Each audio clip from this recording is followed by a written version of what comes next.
계속 이어서 11번 문제 풀어보겠습니다. 다음 검색창에 들어갈 왕의 업적으로 옳은 것은 이라고 나왔죠. 충분히 여러분들 이 검색 결과로 나온 이 용어만 여러분들이 파악을 하신다면 누군지 충분히 파악할 수 있어요.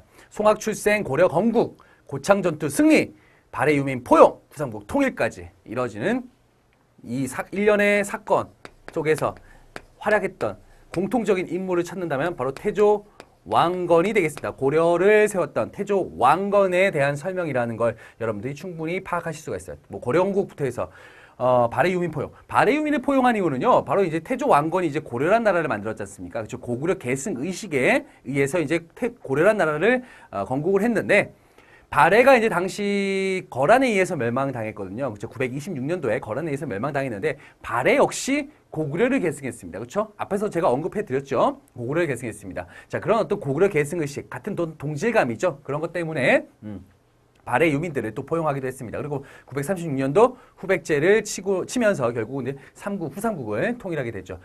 그 인물은 바로 태조 왕건에 대한 얘기입니다. 그 태조 왕건에 대한 얘기를 여러분들이 보기에서 골라내시면 되는데, 태조 왕건에 대한 어떤 그런 업적들 간단하게만 정리를 해드리겠습니다. 일단 첫 번째가 민생안정이 있죠. 민생안정. 민생안정을 위해서 취민 유도에서 10분의 1세를 거둬들이고요. 그 다음에 흑창이라고 하는 빈민구제기관을 만듭니다. 그 다음 두 번째, 북진정책. 우리는 누구를 계승했다? 고구려를 계승했기 때문에 북진정책을 펼쳤죠. 그래서 이제 대표적으로 이제 서경, 그렇죠. 지금 이제 평양입니다. 바로 서경을 상당히 중시 여겼던 그런 모습들. 그리고 여기에 또 발해 유민들을 또 포용했다라는 것도 하나의 북진정책의 모습이라고 볼 수가 있습니다.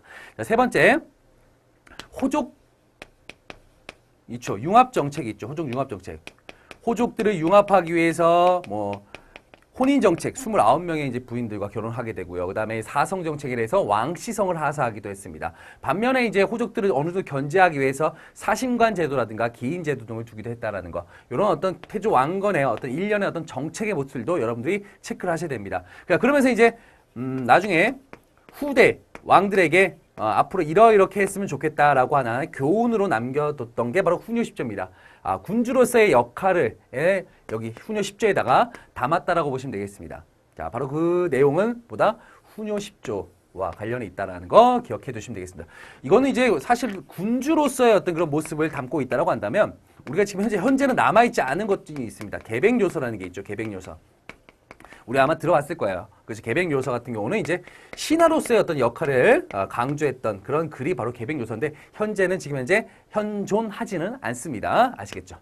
자, 정답 그래서 1번이 되겠고요. 천리장성을 축조했다. 천리장성을 축조한 건요, 언제냐면요, 거란의 3차 침입이 옵니다. 3차 침입. 거란의 3차 침입 때 이제 활약한 장수가 있죠. 누굽니까? 바로 강감찬 장군입니다. 강감찬. 강감찬이 이제 귀주대첩으로서 이제 거란을 몰아낸 다음에 도련포에서 압록강에 이르는 곳에 천리장성을 쌓고요. 그 다음에 당시 개경의 도성 주변에다가 외곽성을 하나 더 쌓죠. 그게 바로 나성이라는 거 만들었다는 거 알아두시면 되겠고요. 과거 제도를 시행한 건 언제죠? 고려 광종 때 모습입니다. 고려 광종 때 과거제 실시했었죠. 그 다음에 전민변정도감을 설치했다.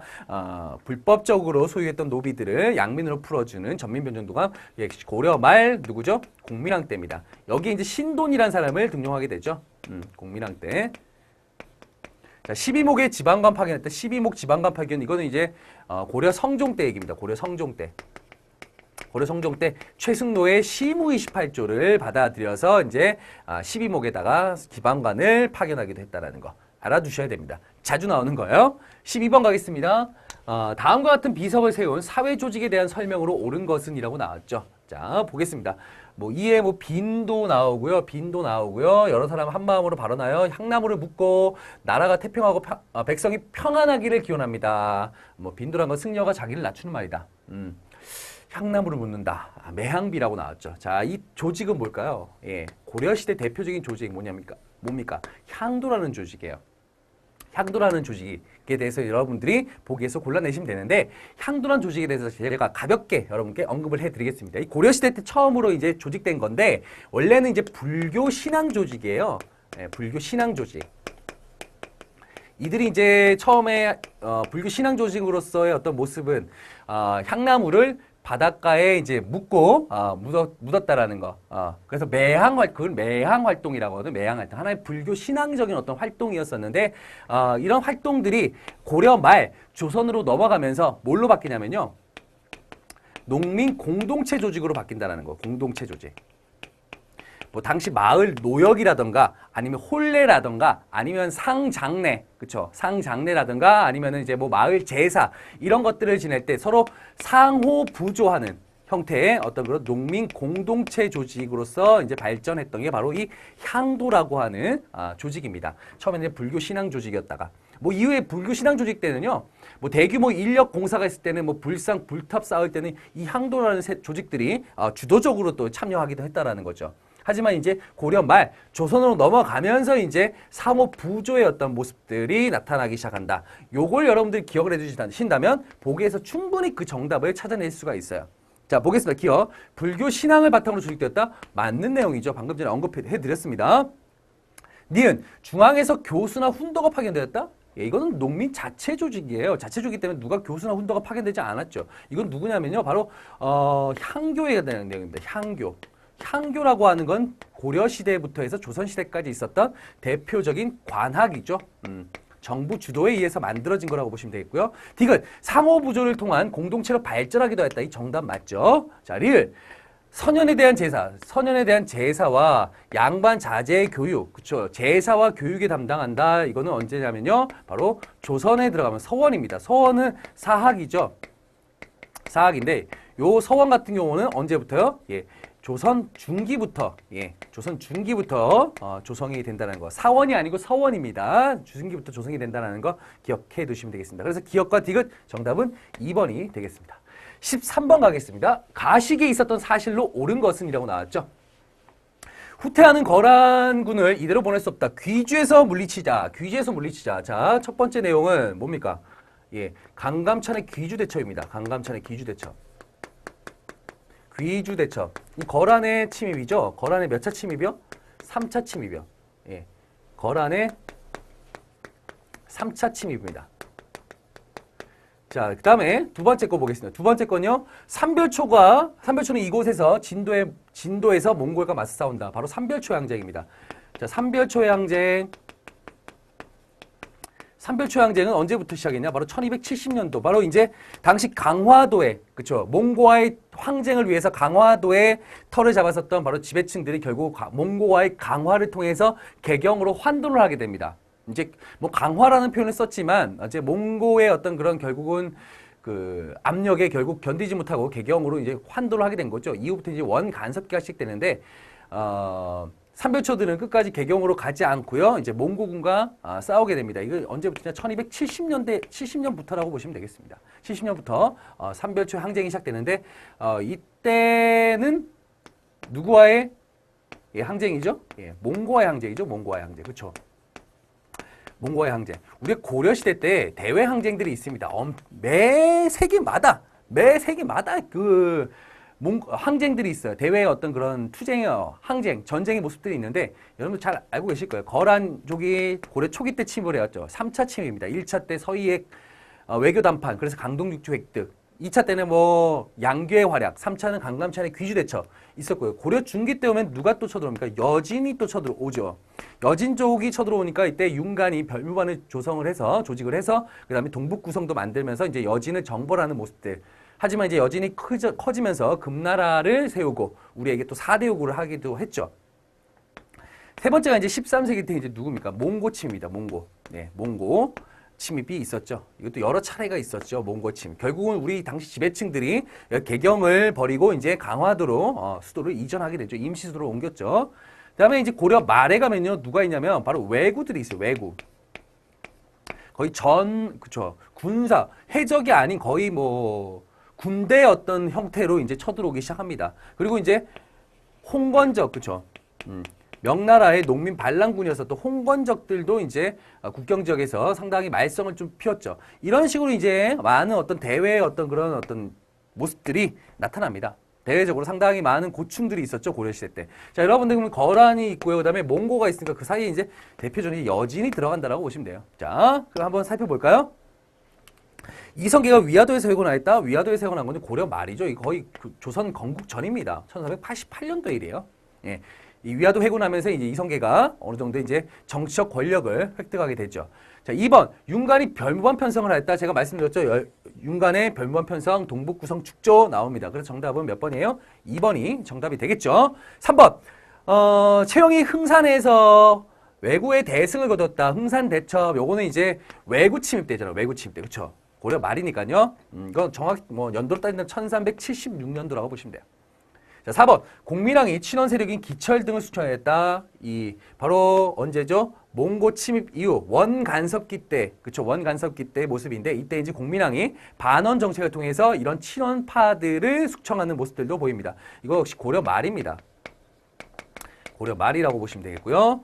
4번, 5번. 서희가 외교 협상을 통하여 강동 육주를 획득하였다. 이거는 이제 거란의 3차 침입이 아니고 거란의 1차 침입 때니까 이 전이 되겠죠. 이거는 거란 1차 침입입니다. 정답은 몇 번입니까? 정답은 2번이 정답이 되겠죠. 14번 가겠습니다. 교사의 질문에 대한 학생의 답변으로 옳은 것은 이라고 나왔죠. 이것은 은병이라고 불리는 화폐로 활구라고 불리기도 했다. 활구라고 불리는 건요. 입구가 이제 넓었다라고 이제 활구라고 불리기도 했는데 우리나라 어떤 그 지형의 모형을 본떠 갖고 만든 거예요. 이게 지금 화폐입니다. 화폐. 우리가 도자기처럼 보이는 것 같지만 사실상 어떤 고액 화폐라고 보시면 되겠습니다. 주로 이제 조금 약간 얘기를 하자면 좀 뇌물수수용, 뇌물수수용 같은 것들로 쓰였죠. 고액 화폐다 보니까요. 이 당시 이 제작되던 시기의 국가 경제의 모습을 찾으시오라는 건데, 여러분들 고려시대 때도 화폐가 주조가 되었습니다. 우리나라 최초의 화폐가 언제죠? 고려 성종 때요. 이거 앞에 고려 안 붙이면 이게 조선 성종인지 잘 모르실 수가 있으니까 앞에다 붙이겠습니다. 고려 성종 때 처음으로 주조된 화폐가 번원 중보라는 화폐예요. 그래서 유통이 잘 안 됐죠. 그러다가 이제 고려 또 숙종입니다. 이것도 고려입니다. 고려 숙종 때 뭡니까? 해동통보라든지 사만통보가 만들어지죠. 제작이 됩니다. 사만통보가 만들어지고 여기에 이제 은전, 뭐 은병 이런 것들, 요걸 이제 활구라고 불린다죠. 활구. 이런 화폐들이 만들어지게 됩니다. 이때 이제 이 숙종 때 만들어진 이 화폐가 만들어지는 배경은 바로 이제 당시 이제 또 승려였던 우리 해동 천태종을 창시했었던 의천에 또 건의가 있었다라는 거예요. 자, 이런 화폐들을 만들었는데 이게 유통이 부진해요. 유통이 일단 부진하다. 왜냐? 아직까지 어떤 이런 화폐에 대한 어떤 인식이 없었기 때문에 유통이 부진할 수밖에 없었고 여전히 이제 삼배라든가 뭐 아니면은 뭐 쌀 이런 것들을 이제 수로 이제 교환을 했다라는 거죠. 아직까지 화폐에 대한 사람들의 인식이 이렇게 올라오지 못했다라고 보시면 되겠습니다. 바로 고려 시대의 어떤 경제 상황에 대해서 묻는 거니까요. 찾아보시면 됩니다. 매우 쉽죠. 첫 번째 나왔네요. 병란도 나옵니다. 고려시대 때 대표적인 무역항, 바로 병란도라고 볼 수 있겠죠. 병란도. 여기에 이제 많은 아라비아 상인들, 그다음 이슬람 상인들이 오면서 우리나라 당시 이제 고려의 이름이 전 세계에 퍼지게 됐죠. 그러면서 이제 우리 고려가 이제 코리아가 됐죠. 그렇죠. 이 코리아가 처음으로 이제 퍼지게 된 그 출발점이 됐던 그 무역항이 바로 병란도라고 보시면 되겠습니다. 자, 그래서 정답은 1번이고요. 나머지 보기도 한번 살펴보겠습니다. 인삼, 담배, 상품 장부를 널리 재배했다. 이거 조선 후기입니다. 조선 후기에 대한 내용이고요. 3번. 시장을 감독하기 위해서 동시전을 설치했다. 동시전 설치 감독기관이 동시. 이것 언제냐면 동시라고 하는 시장은요. 신라 시대 때의 대표적인 시장입니다. 경주에 있었던 시장이에요. 동시전은요. 언제냐면 신라 지증왕 때 설치되었다라는 내용이 문헌상에 있습니다. 4번. 덕대가 물주에게 자금을 받아 광산을 경영하였다. 이건 역시 조선 후기에 대한 내용이라는 거. 5번. 공납의 폐단을 시정하기 위해서 대동법을 시행하였다. 대동법 처음 시행한 거 언제죠? 광해군 때잖아요. 조선 광해군 때. 이것도 어떻게 보면 조선 후기라고 볼 수가 있겠죠. 자, 대동법 시행 광해군 조선 후기입니다. 그래서 정답은 1번이 되겠습니다. 15번 가겠습니다. 다음 인물에 대한 설명으로 옳은 것은 고려의 승려네요. 고려의 승려. 불일 보조국사 나왔고요. 불일 보조국사. 그 다음에 불교의 정화운동을 전개했다. 뭐 정해 결사문을 작성했다라는 거 나오면 다. 자, 이거 누구냐면요. 바로 진울. 보조국사 진울에 대한 내용입니다. 보조국사 진울. 이 진울 같은 경우는 언제예요? 무신집권기 때 대표적인 승려입니다. 무신집권기 때 대표적인 승려로서 진울의 어떤 그런 모습들을 한번 보면요. 일단은 선종 중심의 교정 통합이 이루어졌습니다. 정해 쌍수, 도노 점수 등의 교리를 앞세워서 선종 중에 교정 통합이 이루어졌다. 그래서 무엇을 창시하죠? 조계종이라는 걸 창시하죠. 이 또한 불교계가 너무나 타락했다, 썩었다. 그래서 이제 불교계 정화 운동을 펼쳐나가죠. 그렇죠? 불교계 정화 운동. 그 대표적인 운동이 바로 수선사 결사 운동이죠. 수선사 결사 운동. 불교계가 지금 현재 어느 정도 깨끗한 캠페인을 벌이자, 불교 자체 내에 캠페인을 벌이자 해서 결사 운동을 펼치는데, 이때 강조했던 게 뭐 독경, 경을 열심히 외우시고 우리가 스님들이 먹을 건 직접 노동해서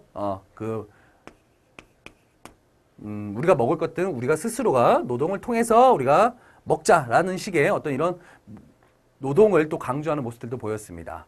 자, 여기 이런 내용들 중심점적으로 해서 여러분들 공부하시면요, 충분히 찾아낼 수 있어요. 정해쌍수와 도노점수를 주장했다. 이게 맞죠.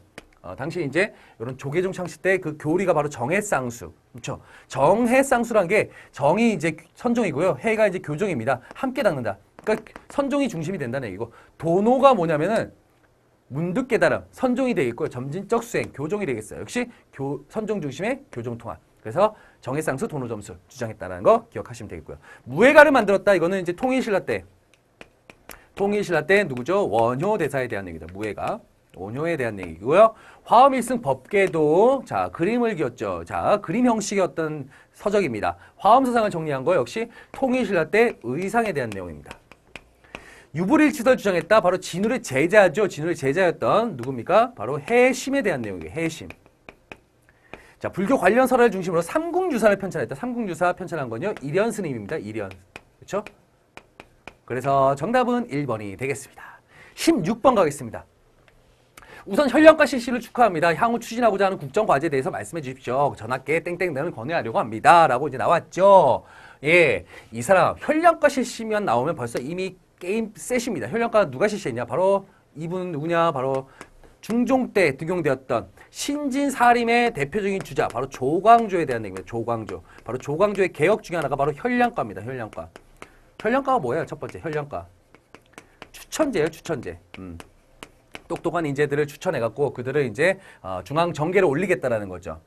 신진사림들을 올리겠다라고 올리려고 한다라고 보시면 되겠습니다. 현량과 실시. 지금 추천제의 모습입니다. 뭐 이외에도 이제 여러 개가 있죠. 자, 조광조가 어떤 개혁을 했는지 보겠습니다. 자, 일단은 뭐 향약을 보급하고자 했습니다. 향약 보급. 뒤에도 향약이 나오는데 향약을 보급했다. 자, 그리고 역시 소학을 또 보급하는 모습들 보이고요. 그 다음에 방납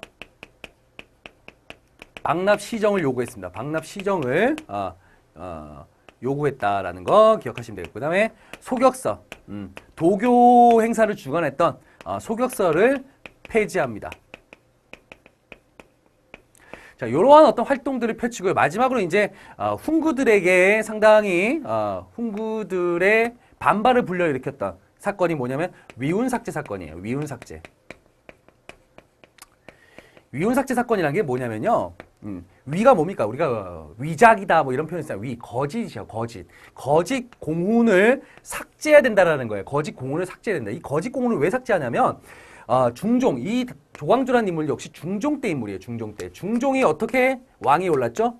네. 연산군을 결국 쫓아내고 이제 중종 반정을 통해서 이제 왕이 올랐던 인물이에요. 이 중종 반정 때 활약했던 사람들이 누구였냐면 바로 이제 훈구들이 많았단 말이에요. 훈구 세력들이. 자, 근데 이 훈구 세력 중에서는 바로 이 거짓된 공훈을 가지고 있던 세력이 많았었다. 그것을 그 공훈을 삭제하셔야 됩니다라고 하니까 이 훈구 세력들이 여기에 대해서 반발을 하게 되고 결국은 주, 초, 위, 왕 사건을 터뜨리죠. 주초 위왕 사건을 터뜨려가지고 요걸 이제 꿀을 발라놓은 거죠, 이파리에. 그래서 이제 요게 이제 합치면 조씨가 되거든요. 조씨가 왕이 된다 그래서 중종의 이제 어떤 불편한 마음을 만들게 돼서 결국 조광조를 아주 기묘하게 죽였던, 예, 아니죠. 기묘년에 죽였던 무슨 사건? 예, 기묘사화가 발생하게 된 거죠. 그러면서 이제 조광조를 비롯한 신진 사람들이 많이 또 죽어나가는 그런 사건이 발생하게 됩니다. 자, 근데 이때는 뭐 살아있을 때니까요. 무엇을 건의하려고 한다? 여기서 딱 보시면은, 예, 공신의 위운삭제 딱 나왔네요. 정답은 그래서 5번이 되겠습니다. 우리 중급 같은, 제가 이렇게 자세하게 여러분께 언급을 해드렸지만, 중급 같은 경우는 그렇게 막 꼬아서 내거나 막 그러진 않습니다. 특히 이번 31회 시험 같은 경우는 좀 쉬운 편이었었죠.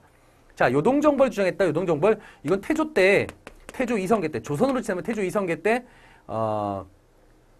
누가요? 정도전이 이제 건의했었죠. 정도전이 사병 혁파 등을 내세우면서 요동정벌을 주장했었죠. 표전문 사건도 있었고요. 자, 그다음에 시연역입니다. 시연역은요 한마디로 역법입니다. 역법. 이건 언제냐면요. 1653년이라고 보시면 되겠어요. 이때 이제 대표적인 그 시연역을 도입했던 인물이 김육이라는 인물이에요. 김육인데 요거 도입한 거는 이제 인조 때 도입했다가 효종 때 이제 이 시연역을 실시하게 됩니다. 요거는 시연역 같은 경우는 이제 우리의 이제 음력 있지 않습니까? 음력. 그렇죠. 태음력이라고 하죠. 태음력. 그 음력과 서양의 어떤 양력이 어느 정도 융합된 그런 형태의 어떤 역법이 바로 시연역이라고 보시면 돼요.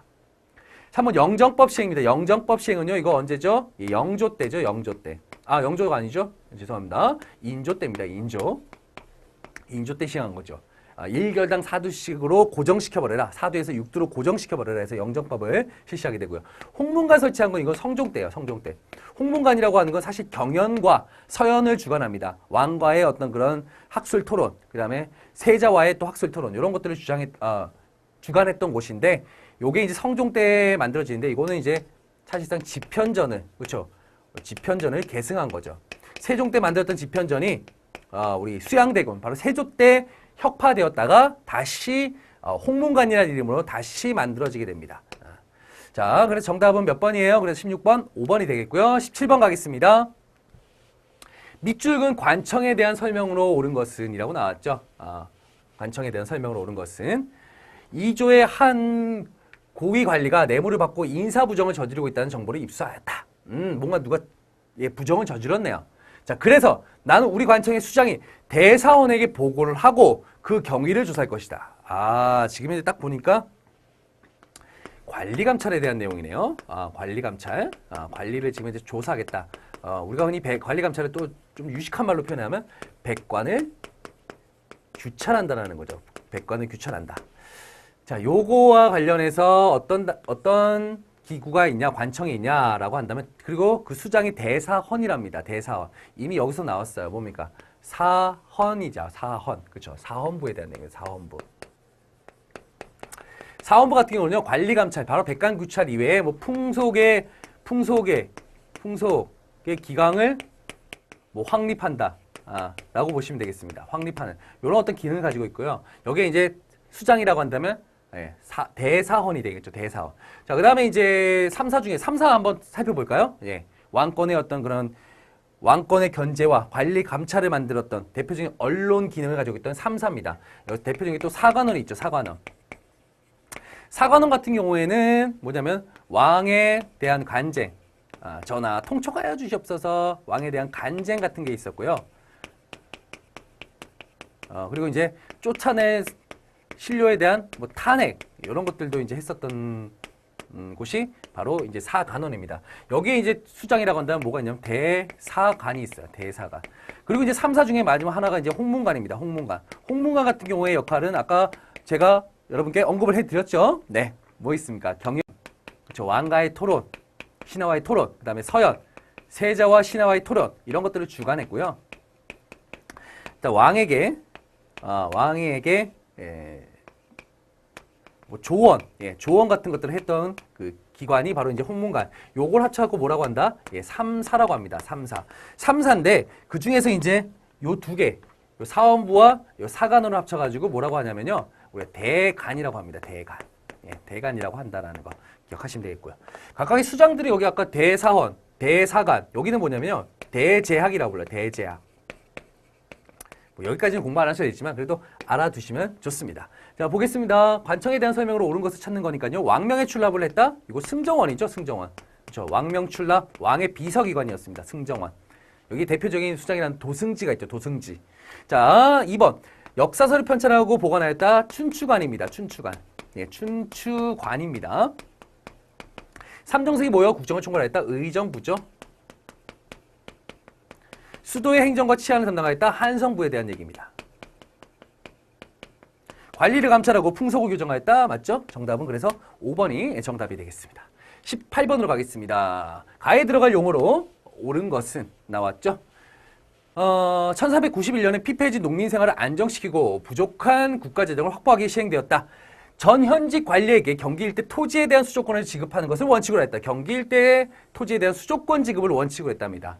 그 다음에 주권을 반역하면 국가에 반환한다. 그리고요, 수신전, 훈량등의 이름으로 세습이 이루어진다. 자, 수신전은 이제 부인에게, 훈량전은 자식들에게 주는 거죠. 자, 이거 언제죠? 언제조가 아니고 고려 말에 공양왕 때 제정이 된 거. 그다음에 조선시대 때 초기 때 대표적인 토지제도라고 볼 수 있죠. 과전법에 대한 내용입니다. 과전법. 과전법에 대한 설명은 아니고 찾는 거네요. 과전법. 이미 벌써 설명은 다 나와 있기 때문에 정답은 몇 번입니까? 4번이 정답이 되겠죠. 4번이 정답이 되겠습니다. 뭐 과전법에 대한 내용들, 뭐 우리가 이제 그 조선시대 토지제도 하면은 과전법에서 이제 어디로 이어져? 직전법이 이어져. 직전법. 이러다가 이제 토지가 부족해지니까 현직 관리한테만 주겠다라고 하는데, 또 현직 관리들이 약간 이제 부정부패가 또 일어나다 보니까 나중에는 우리가 국가에서 직접 관리하겠다 해서 관수관급제를 실시하게 되죠. 근데 이마저도 이제 너무나 버거우다 보니까 나중에는 그냥 수조권 자체를 없애버리죠. 수조권 자체를 아예 폐지시켜버립니다. 그 다음에 뭘 줍니까? 너네 그냥 월급 줄게. 녹봉이라고 하는 걸로 이제 대체가 되는 거죠. 이 과정들 한번 여러분들 꼭 공부 한번 해 두시기 바랍니다. 1번 가겠습니다. 1번 뭐냐면 사창제라고 하는 거요. 이거 흥선대원고 때죠. 흥선대원고 때. 흥선대원고 때 이거를 실시했는데, 요거는 뭐 때문이냐면 환곡의 폐단이죠. 환곡의 폐단. 그 당시 삼정의 문란 중에서 환곡의 폐단을 시정하기 위해서 실시했던 게 바로 사창제라는 거야. 자, 호포제 같은 경우도 역시 흥선대원고 때 실시한 건데요. 이것도 뭐냐면은 군정의 문란. 이건 군정의 문란. 군정의 어떤 그 문란 때문에 이제 호포제라는 거야. 그래서 이제 양반들이 안 냈거든요. 군포를 안 냈어요. 그런데 흥선대원군이 이제 양반도 군포 내. 가가호호 집집마다 다 포내. 라고 이제 했던 거죠. 자, 세 번째 균역법은요. 이건 이제 군포를 2필에서 1필로 깎아주는 거죠. 이거 언제냐면 고려가 조선 영조 때 모습이라고 볼 수가 있겠고요. 과자법은 이 고려시대의 토지제도입니다. 고려시대. 처음에 만들어졌던 게 이제 경종 때 시정전식과 그 다음에 목종 때 개정전식과 문종 때 경정전식과에서 나오는데, 전지와 시지 나눠주는 고려시대 때 대표적인 토지제도라고 보시면 되겠습니다. 정답은 그래서 4번이 되겠습니다. 19번 갈게요. 자, 이렇게 간단하게 이제 단답형을 묻는 문제들은 매우 쉬운 거죠. 그렇죠?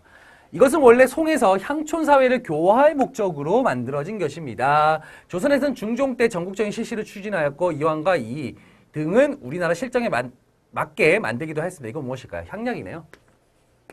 쉬워요, 향약. 향약이라는 게 뭐예요? 향촌 자치규약이에요. 향촌의 자치규약인데, 처음 실시된 게 중종 때 만들어졌죠. 우리가 아까 중종 때 대표적인 어떤 개혁가라고 한다면 신진사림의 조광조가 있었죠. 조광조가 이제 향약을 실시했어요. 향약을 보급 실시했던 대표적인 인물이에요. 그래서 중종 때 전국적인 실시를 했었고요. 하지만 그러다가 이제 조광조가 기묘사화를 통해서 이제 죽고 난 후에 잠깐 중단되었다가 이제 고려 다시 조선 중기 때 이황과 이 등이 중심이 되어서 이제 전국적으로 확산되게 됩니다. 자, 이 향약이란 건요, 어떻게 보면 전통적인 공동체 조직. 조직에다가 여기에다가 이제 뭐 미풍 양속을 유지한다. 미풍 양속을 유지하고 이러면서 향촌의 교화 및 질서를 유지한다라는 명목이죠. 질서를 유지한다는 명목으로서 이 향약이란 것들을 만들게 되는데, 이걸 누가 주도 세력이 누구예요? 농민들일까요? 아니에요. 이거는 이제 지방 사족들, 우리가 흔히 지방 사족들, 우리가 지방에 있는 양반 유생들이라고 볼 수 있겠죠. 주로 살인들이죠, 살인들. 바로 지방 사족들이 이걸 주도한다라고 보시면 되겠습니다. 자, 그래서 이제 바로 이 향약이라고 하는 게 하나의 살인들의 하나의 그 보약 같은 그런 존재라고 볼 수가 있겠죠. 자, 그러면은 정답은 2번이 정답이 되겠습니다. 태학은 소수림왕 때 만들어진 거죠. 국립중앙교육기관이라고 보시면 되겠고요. 경제소 같은 경우는 지방에 있는 유향소, 향촌 살인들의 유향소를 견제하기 위해서 이제 만든 게 바로 경제소라고 보시면 되겠고요. 국자감은 고려시대 최고의 중앙교육기관이 되겠고요. 집강소는요, 동학농민운동 당시 전주화약 이후에 각 지역에 만들어졌던, 주로 전라도 지역에 만들어졌었던 농민자치기구예요. 농민자치기구. 동학농민운동 때 농민자치기구. 바로 이게 집강소라는 거 기억하시기 바랍니다. 20번 가겠습니다. 가나 부대에 대한 설명으로 옳은 것은 자 이때 뭐 시대별 군사제도에 대해서 얘기하고 있네요. 통일신라 때 한번 보겠습니다. 보면 구서당이 있고요. 지방군은 뭐였죠? 예, 십정이잖아요. 십정. 예, 십정. 구서당이라고는 중앙군을 얘기합니다. 구서당에는요. 신라인도 있었고요. 당시 통일신라잖아요. 신라인도 있었는데 여기에 백제인, 말갈인들, 고구려인들도 여기에 들어오게 합니다. 한마디로 얘기하면 중앙군이라는 건 이제 왕 주변을 지키는 건데 여기 이제 고구려인, 백제인, 말갈인도 들어왔다는 얘기는 하나의 민족 융합 정책의 어떤 모습을 띠고 있다라고 볼 수가 있겠죠. 근데 십정은 뭐였냐? 당시 이제 통일신라의 어떤 지방제도를 보시면 구주 오소경입니다. 오소경인데 구주 그 전국의 그 구주에다가 일정식 배치합니다. 일정식 주로 배치를 하는데 여기에 이제 국방지역이 아니죠. 국경지역의 어떤 한주라는 지역이 있어요. 한주. 그 한주 지역에는 한주에는 국경지역이다 보니까 이정을 배치하게 됩니다. 이정. 요게 이제 특징이라고 볼 수가 있겠죠. 자, 그 다음에 조선 후기 가겠습니다. 지방군은 뭐 소고군이었는데 중앙군은 뭐였냐? 오군영이죠. 오군영. 그렇죠. 오군영. 오군영의 이제 대표적인 게 처음에 만들어진 게 훈련도감이고요. 요거는 이제 임진왜란 중에 만들어졌어요. 임진왜란 중에. 외란 중에 설치가 됩니다. 임진왜란 중에 이제 일본의 당시 왜군의 어떤 조총의 위력을 봤거든요. 그러면서 이제 만들었는데 이때 이제 사수, 살수, 여기에 이제 포수까지 두는 삼수병 체제로 이제 만들어진 게 삼수병 체제죠. 삼수병 체제. 훈련 도감이라고 보시면 되겠고요. 이후에 이제 후금과의 전쟁, 그렇죠. 후금과의 전쟁에서 만들어진 게 어영청, 수어청, 총융청 이런 것들이 후금과의 항쟁, 후금이라고 한다면 이후에 이제 청나라가 됐죠. 그렇죠. 후금과의 항쟁 과정에서 만들어진 겁니다. 그다음에 이제 금위영이라 해서 이제 수도 방어를 위해서 이제 언제요? 예. 숙종 때 이제 금위영이 만들어지면서 이제 오군영이라는 거 만들어지는데 한꺼번에 만들어진 게 아니고 상당히 보시면 어떻습니까? 그때 필요할 때마다 만들죠. 상당히 임기응변적인 어떤 그런 모습들을 보이고 있고요. 훈련도감이라든가 이런 거 같은 경우는 뭐 영청도 약간 비슷한 모습을 가지고 있지만 특히 훈련도감 같은 경우는 이제 뭐였냐면 상비군 체제예요. 상비군이라고 하는 건 급료를 받는 군인이란 말이죠. 그러니까 직업군인의 어떤 그런 모습들을 어느 정도 띠고 있구나라고 보시면 되겠습니다. 바로 이게 오군영입니다. 자, 정답 찾아낼 수 있죠. 가는요. 신기군, 신보군, 항마군은 구성됐다. 이거 우리 여진 정벌 때 조직되었던 별무반에 대한 내용입니다. 고려 윤관이 조직했던 별무반에 대한 내용입니다. 신기군은 기병, 신보군은 보병, 항마군은 승려군입니다. 자, 구주에 한정식 배치하고 한주에는 일정 더 뒀다. 맞는 내용이죠. 설명드렸죠. 나는 오군영인데 시위대에 지휘대 구성되었다. 이거는 대한제국 때, 대한제국 시기 때 광무개혁 때 이제 실시된 거죠. 시위대는 이제 중앙군, 진위대는 지방군이라고 볼 수 있습니다. 아닙니다. 리을, 훈련도감 등 5개의 군영으로 편성되었다. 오군영 맞는 내용이죠. 그래서 정답은 몇 번이에요? 니은과 리을 정답은 4번이 정답이 되겠습니다. 자, 이렇게 해서 이제 20번까지 풀어봤고요. 또 바로 이어서 또 21번부터 또 풀어보겠습니다.